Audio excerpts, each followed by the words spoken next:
the Reconstructionist Radio Podcast Network presents Worldview Media Podcast, where Gordon and Joyce Runyon view popular media through the lens of the biblical five-point covenant model to help believers appreciate and apply principles of exciting narrative and engaging storytelling.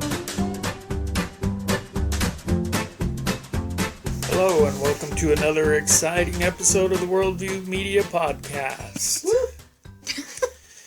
We are pleased to announce that Ma beat the consumption. I beat it. I don't know. I'm still a fight. Still a fight. We had the doctor over to bleed her a little bit, and she's doing a lot better now. Sure. Oh, man. And so we are here. Oh, I'm Gordon Runyon. What's your name? I'm the pastor of Emmanuel Baptist Church in Tucumcari, New Mexico, and with me today in two studios. In Studio 2. And that's what I meant to say. Studio 2. With me in the studio are two women who were shot to death by Aaron Burr in a duel. Oh my. No, not me and her. Somebody obviously didn't listen. I'm being more historical. Historically, Jordan and I were shot. Killed in a duel. That's right. Wow. All right. So here is our daughter Jordan. Hello. Hello. Here is our cat Jelly. And here is Joyce. Hello. Hello. All right, we are here to discuss worldview content in the hit Broadway musical Hamilton. Do you want the CD? I just didn't know if you wanted to say who it was by or... No. Okay. Hamilton by Lin-Manuel Miranda. It's written and starring. Yeah. Right. Yeah. Yeah. Because when you write it, you can cast whoever you Yeah. want. Well, if you have that kind of creative You control. know, that's what happened with Rocky. Right. All right. So here we are. Jordan, describe what Hamilton is. Hamilton is it's a hip-hop musical about Treasury Secretary Alexander Hamilton and sort of the revolution and then his own personal life after that up to the point with the duel with Vice President Aaron Burr. Okay. And then That's about it. and then that's about it. And there's singing and there's probably dancing, but No, we haven't actually seen the play. You just listen to the music. yeah, no, Many times. Yeah, many times. Yeah, because it's still just running like on stage. Okay. So. Yeah, there's not anything recorded other than the music at this point. And Ma, Yeah. how would you describe the music? Well, I ran across it on my Kindle after we received a request about reviewing Hamilton. So that was one reason that we're doing this. Another reason is because I knew Jordan was really familiar with it. And like I say, it was on my Kindle, and I was a little bit leery to listen to it because it said it was explicit. And so I was like, you got to be careful what you listen to in your office. So I hadn't really listened to it until yesterday. And although it is explicit, it's not as bad as maybe I was thinking some of it would be. Probably some of it is a little bit racy, maybe? Yeah, a little racy, yeah. There's some racy parts. There's some language. A little dash of language. A sprinkling of language here and there. And it is hip-hop. It's kind of rapping and There's some singing outright, I think. But, yeah, but there a lot are a of few it. sung songs. It's a lot of rap and that kind of thing. Yeah. So, but it was interesting for me. For one, I really wasn't that familiar with Hamilton, so I didn't remember. I'm sure at some point in my life. I'm betting you're not really more familiar now, having listened to the music. But I think even Jordan was saying that the writer tried to pull things from historical documents, from things that were available, and put those into the musical. Yeah. Well, the whole thing started. He had gone on vacation after finishing this other show that he had written and done, and at like the on the way to go on vacation, he had got this Hamilton biography because he was like, "Oh, I can read this while I'm vacationing. That'll be fun." And I guess he wasn't through the first chapter when he was like, "Okay, now I have to write a musical about this guy because That's incredible. this is crazy." And Yeah. So he's been since the beginning. It was all sort of really grounded in actual history and trying to just sort of bring that to more to life, to be more sort of accessible and stuff. Yeah, because he really is an interesting gentleman, and it's funny that Jordan says that the producer of the play really was reading an actual book, because I thought after I heard it, I thought, maybe I need to go back and revisit some of our founding fathers and just see what they were about. Right. I think most of the history that we get in our public school rooms it's very cut and dried. It's about dates. It's about this is what happened here Documents. and there. And it really doesn't look at who these people were. One of the songs is, I think we turned the world upside down. Oh, Yorktown. Yeah, the world turned upside down. And that really was what America did, what the colonies did, had never really been done, had never been achieved, had been successful. Yeah, they keep saying that line, the world will never be the same and stuff, and it's obviously true.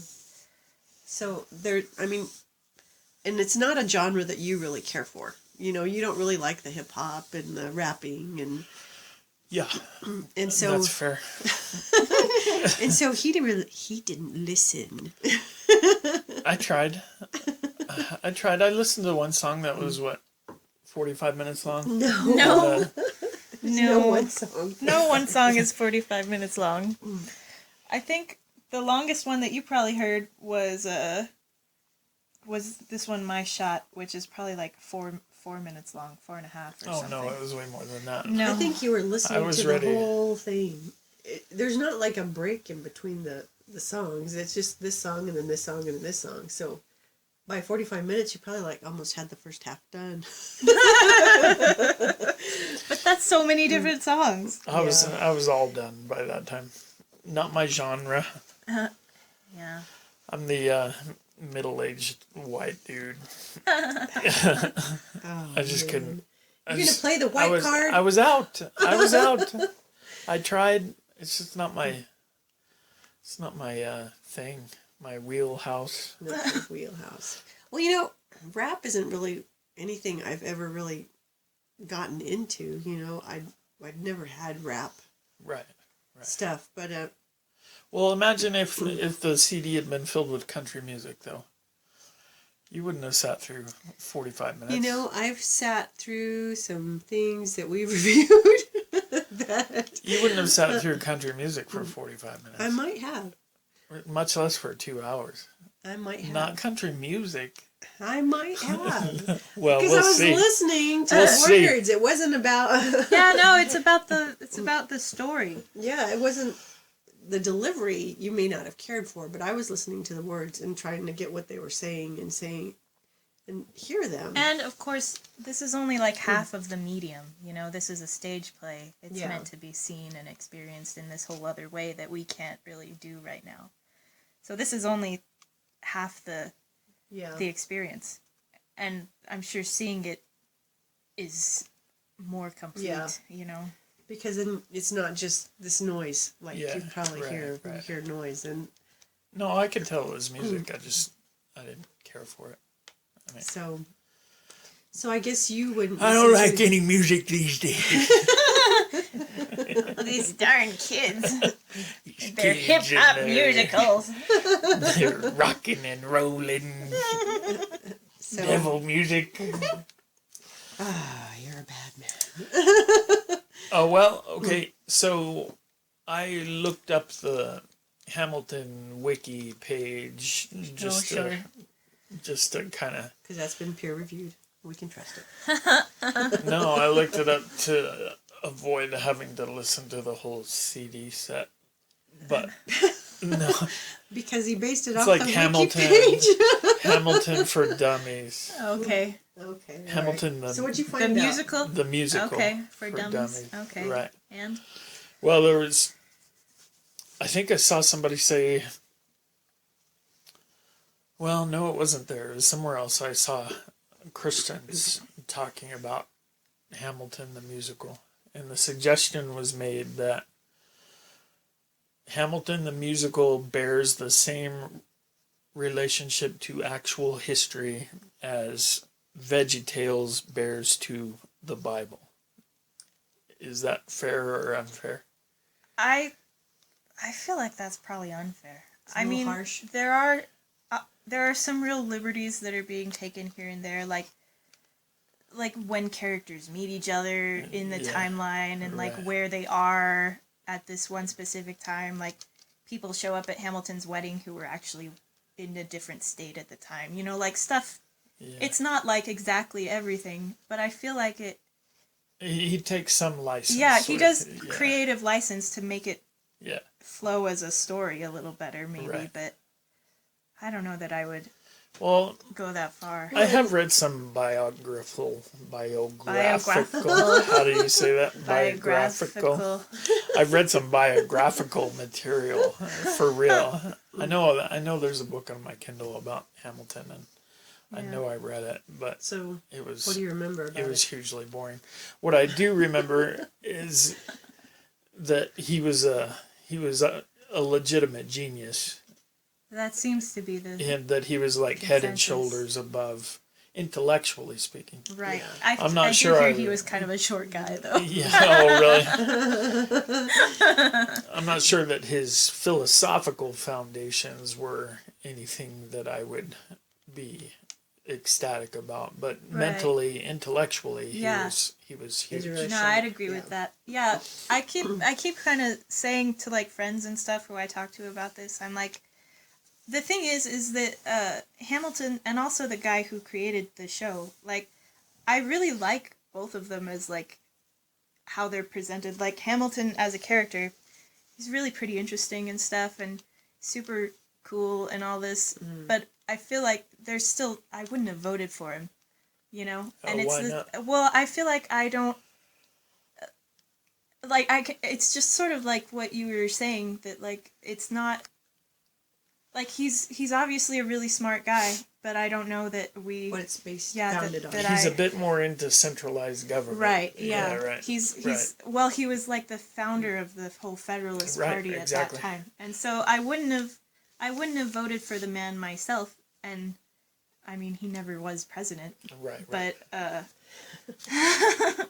but I think that just because a person, especially like a real historical person, I feel like we can't always like discount the good things that they do just because people are complicated, you know.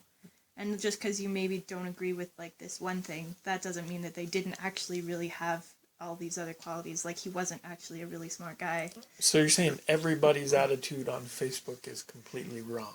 Well, I don't know everybody's attitude on Facebook. What is everybody's attitude on Facebook? But If I'd they be disagree with you at one point, then they're out, and Well, you're done. And I mean, I don't think that you have to.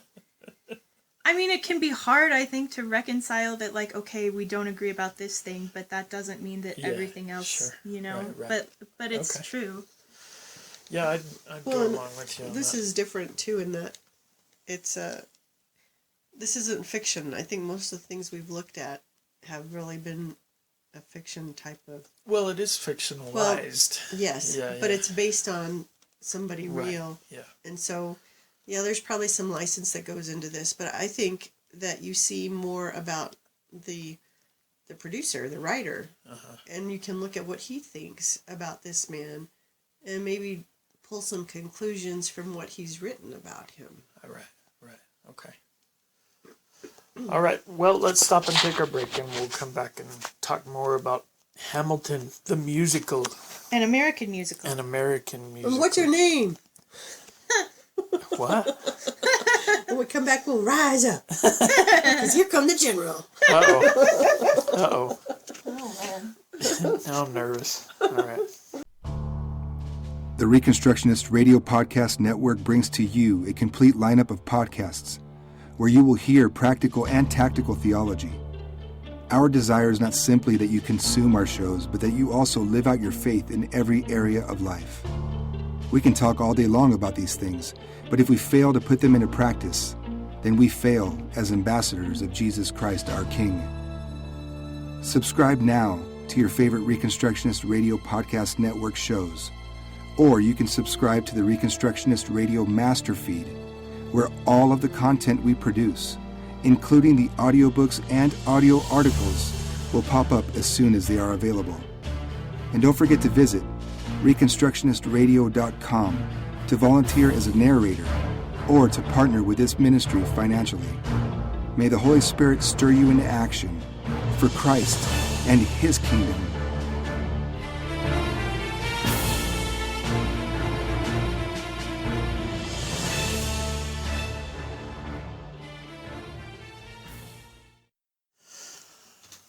All right, we're back, and we're looking at Hamilton, an American musical, a piece of, well, let's just be honest, it's historical fiction. It's not, And a musical. it's maybe not outlandish. No. It is really based on biographical information. Right. Okay, so we want to talk about some worldview issues here. Let me just ask you some questions to spark your discussion. Okay. After listening to the whole thing, what do you believe that the music is seeking to communicate, bottom line, about Hamilton or about that generation of Americans? Well, I'm gonna cheat a little bit because I know that the writer has said what his overall goal was. Okay, for future reference, we don't cheat. She's just going to go straight to the source. But I'm going straight to the source. What? That's cheating. All right, go ahead.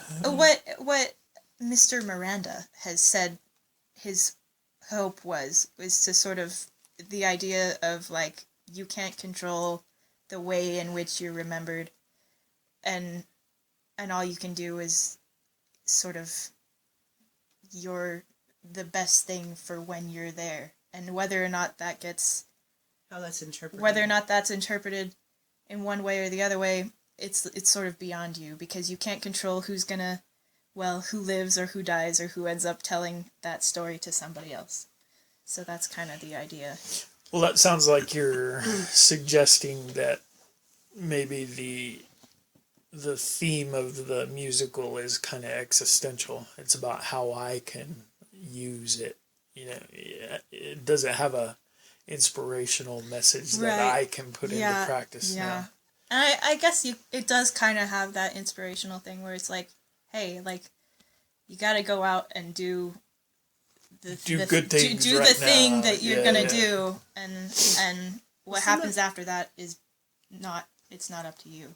I think some of his songs, he's really emphasizing that history was watching what was going on at the time. All this stuff was happening with Washington and Burr and Lafayette and all these people, and Jordan and I were talking about it just a little bit, and so he realizes that some entity is watching, and he calls it history.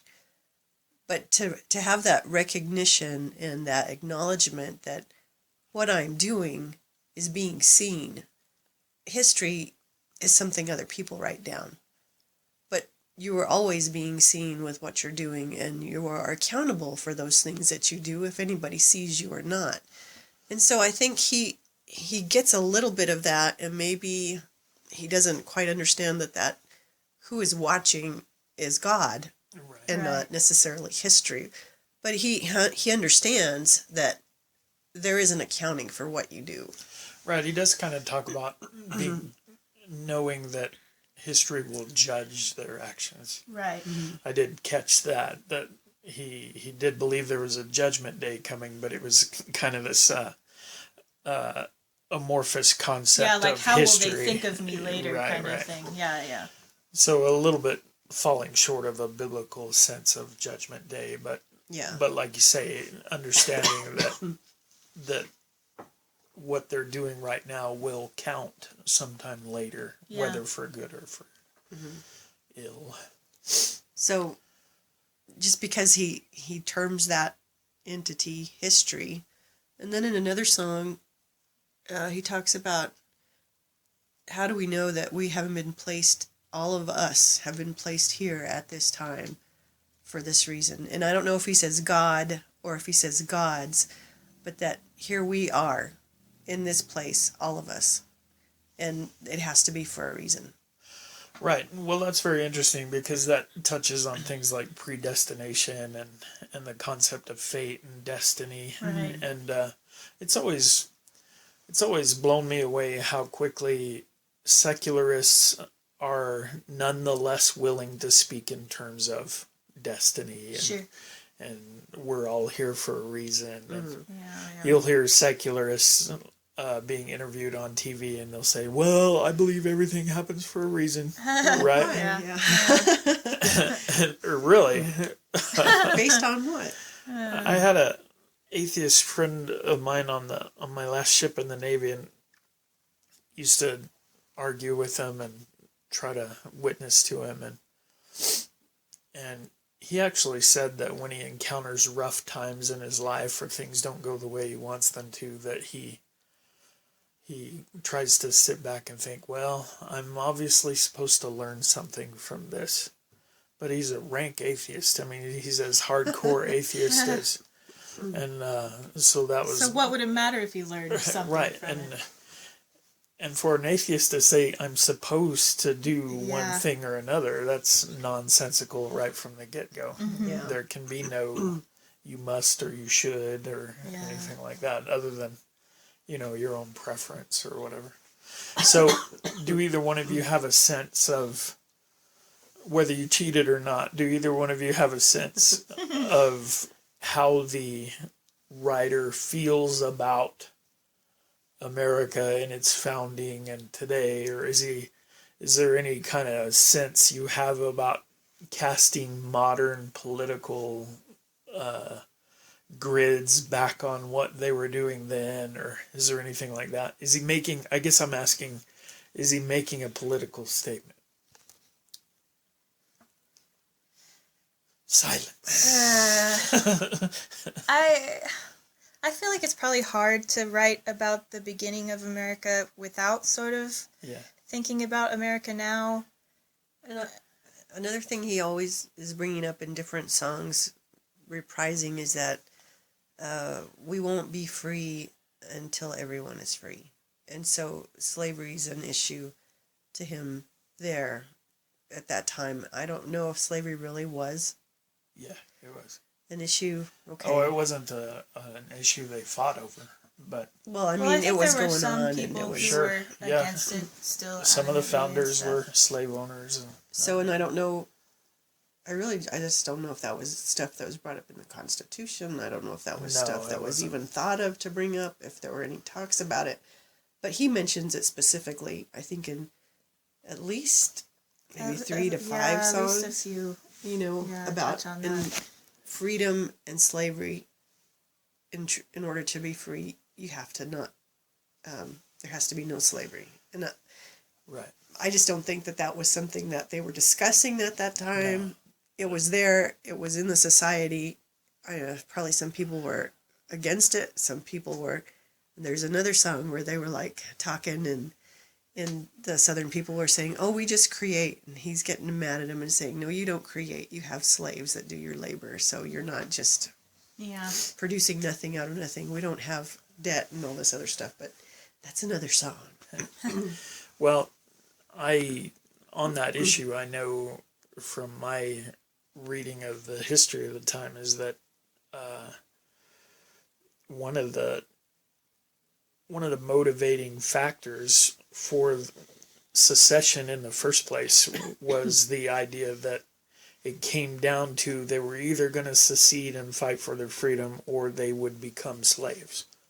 That they saw King George and Great Britain gradually turning them into slaves, and Right. and they had to get out of it before they were in it too deep to get out. And so slavery was an issue. It just we're all kind of people of our time and Yeah. conditioned by what's around us, and so some good, and I think in some places some devout Christian men still had blinders on and didn't understand exactly what was going on around them. So, but I mean, if you look at that concept about freedom not being a slave, if you look at it biblically, Yeah.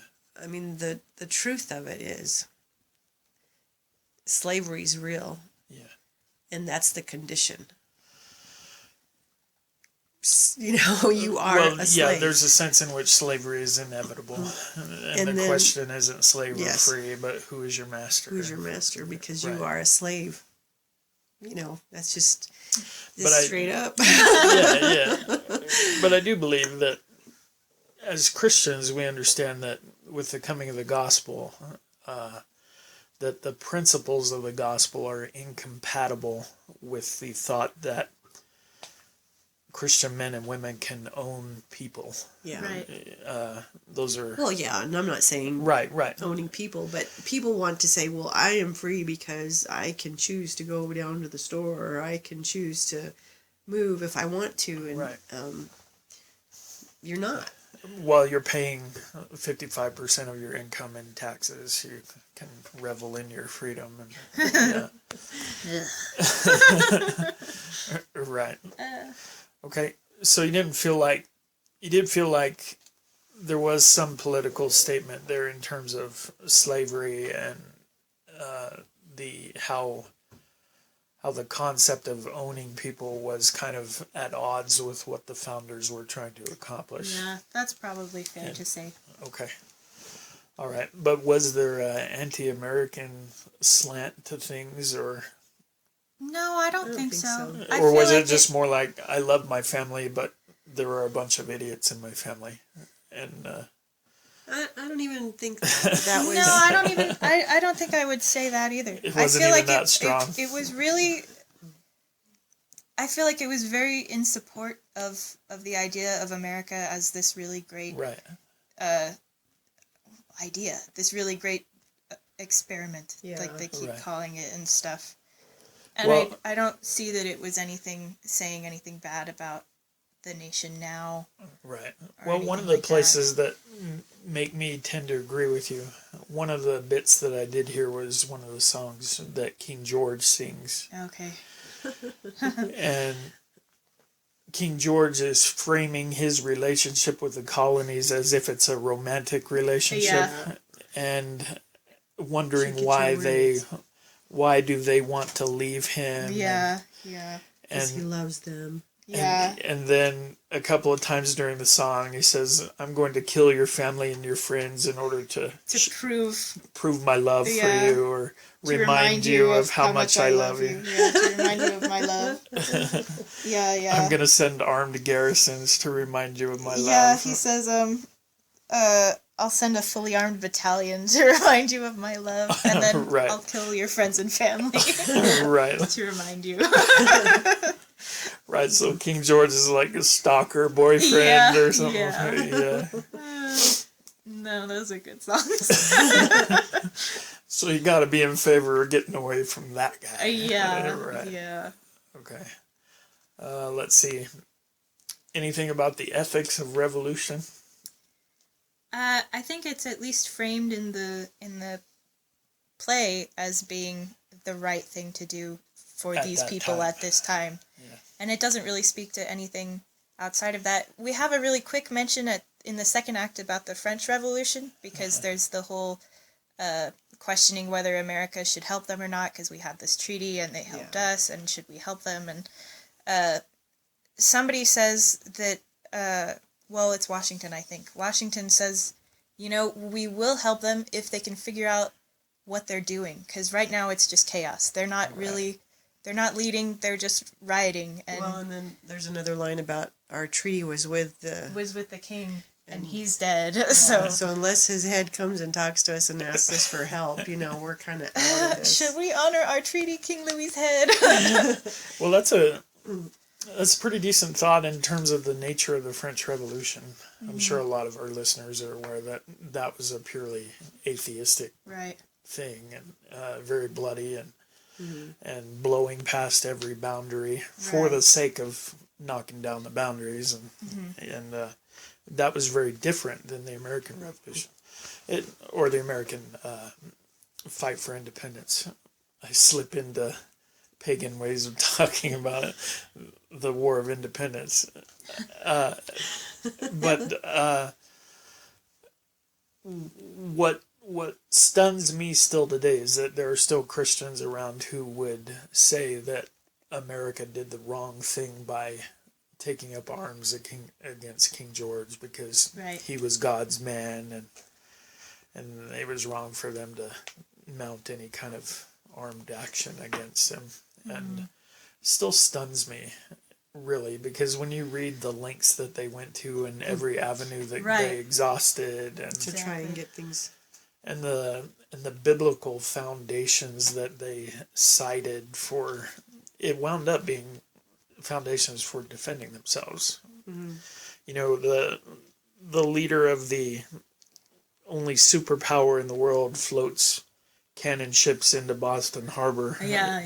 When you're running around with pitchforks or something like that, you better figure out a way to defend yourself. Okay, any other ethical dilemmas that were in there, or anything that... I think there were some things mentioned with just George Washington and what they were asking him to do and not really supporting him, and how was he supposed to get this done, and that Hamilton was really useful to him in just getting this message out so that everybody knew what was going on, and it wasn't just being in secret that we want you to do this, but we're not going to support you in doing it. And even that the colonists were not being very helpful because they wanted British money. They'd say, no, if you don't have the money, I'm not going to help you. And so for me to be reminded of all of these things, of just the dire straits that they were in a lot of the time. Including the dire strait of realizing that by the time the war started, the movement for independence in the colonies was still a minority opinion. And there were a lot of people that were in favor of just remaining loyal subjects of King George. It reminds me of, I think it was Samuel Adams who said that it doesn't take a majority to win, but it takes a tireless minority that's willing to work unendingly at setting brush fires in people's minds. I mean, that's my butchering of the quote, but that was his idea. I think Hamilton really was that force with his writings, and he just wrote and wrote and wrote, and had great influence with his writings. He was a rhetorical genius, right? As a lawyer, and he's the guy you wanted on your team. You did. That's for sure. You didn't want him not on your team. Right. You didn't want him against your team. Yeah, no doubt. Even though he was a bit of a wild man, he had his issues as well, but he really was respected for his mind. He was brilliant. Yeah. I don't think there's any doubt about that. He was brilliant. Let's see. We like to talk about sanctions. Does any bad guys get what's coming to them, or do we have to just take Hamilton as like a snapshot of history and then look at what history actually brought to those characters later? Well, I guess when we were on ethics, we should have talked about Hamilton and his extracurricular activities. Oh. Was he a proto-Clinton? I don't think he was quite that bad. Well, no, probably not quite that bad. Although it is an interesting tidbit that it was the first political sex scandal in America that ever happened. So, And that whole story is just kind of crazy. Go ahead. Go ahead and tell. Okay. Well, his wife and kids had gone upstate for the summer, and he was sort of approached by this young woman who tells him this whole sob story about her husband's left her and was mistreating her, and now she needs money and she can't get a loan anywhere, and so he's like, okay, let me give you this money, and then now she's seduced him, and they engage in this extramarital thing, and then a while into it he gets a letter from her husband, and he's extorting him now, and it's all this blackmail, and ends up paying him what would have been a whole lot of more money today than it was then, but like $1,000 then. Oh, which is that's several, a lot of money. Which is These a lot were of several money. payments as well. It wasn't like over one. quarterly over a really long time. Oh, so man. yeah, and then it eventually all comes to light when he realizes that there are rumors sort of going around that he's done something unethical as the Treasury Secretary, that he's been skimming and engaging in all these things, and so he's like, well, to protect my reputation, I'll just publish a pamphlet telling about the whole thing and what really happened and the affair, and then people will know that I'm not a traitor. And Not a cheat. I'm not a cheat. And so he publishes this pamphlet, and it's this whole scandal because He's telling on himself. He's ratted himself out. yeah. Didn't mention it to his wife though. Oh, boy. Yeah, so it gets published, and then he's sort of out of the political eye for a while because Best Yeah. to lay low. best to lay low. Yeah, the song after that one was, well, he ain't going to be president now.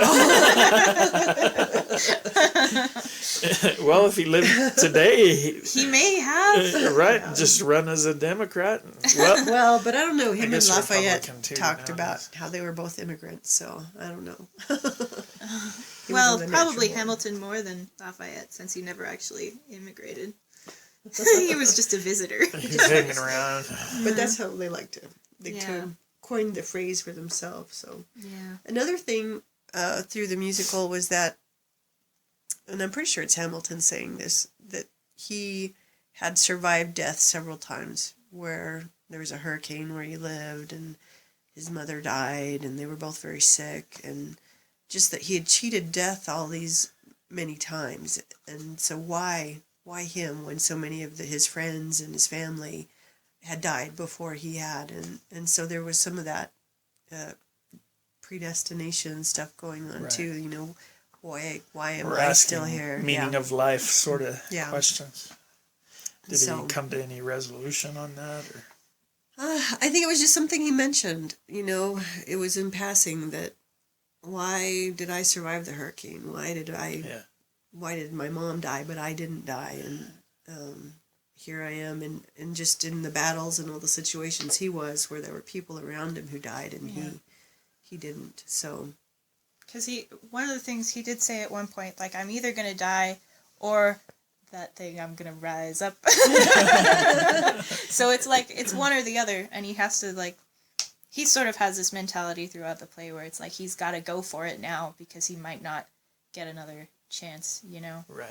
Whereas Aaron Burr, who is sort of played as his foil and opposite and stuff, is all about taking your time and waiting and stuff, because they're both orphans and they both have, they're similar. they're very similar people anyway, and so that they have these two completely different outlooks on what that sort of means to how they move forward is really sort of interesting too. Neat. And did you know who Aaron Burr's grandpappy is? Aaron Burr's grandpappy. On his mom's side, his mom's dad. No, just say it. I'm What's sure your I've- wildest guess? Man, You won't get Aaron it. Burr's grandpappy. I'm gonna say Yeah.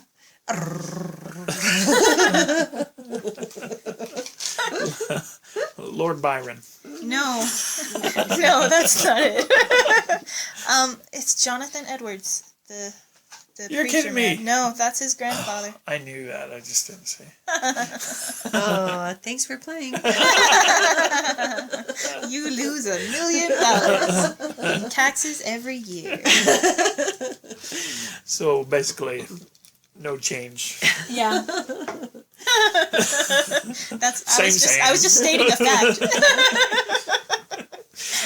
Okay, very good. All right, is there any other issue that you want to bring up? Or just give us your final plug for whether people should plunk down money for the CD set or download the music? What do you think? Yay or nay? Or... Jordan would say yes. I think it's pretty good. I think it's catchy. A lot of it is pretty catchy. And okay, then, let me ask you this: if they're okay with hip hop, they like hip hop. Yeah. But let's say they're anti-federalists, such as myself. Can they still get behind it? Do you think? Well, I got behind it, and I don't like hip hop or federalism. All right. Well, there you go. There's the testimonial I was looking for. All right. What about you? I think it's worth listening to. Okay. I think it's worth listening to, and I'll probably listen to it again. You know, I've got it on. It is on Prime. If anybody has Prime and just wants to listen to it, if you're going through on Prime, it will say if it is an explicit song, so you can think if you want to. That's Amazon Prime. Yeah, Amazon Prime. All right. And